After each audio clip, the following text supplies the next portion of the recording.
three things I want to say. Number one, just an example of a couple of situations where it might be the case, or why it might be the case that we may have unpaid zakat.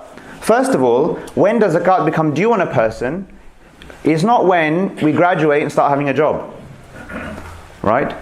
The time that zakat becomes due on a person is when we are adult Islamically, which, as we know, is the age of puberty. It could be 12, 13, 14, 15, for example.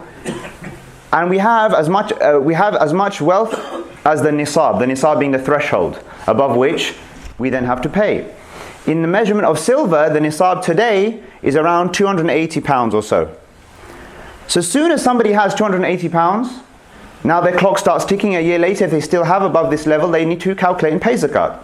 So even a 16-year-old who in the summer holiday starts to get for the first time some work, may accumulate more than this money, even if they're on the absolute basic minimum wage, then they're in a situation already where they've crossed the nisab. Now they're in a situation when maybe next year they'll have to pay zakat. Yeah? So it is the case, is not just the case that when I have a lot of money or a lot of wealth, that this only now I start paying zakat. It only takes a little bit of money, and from that age we're accountable.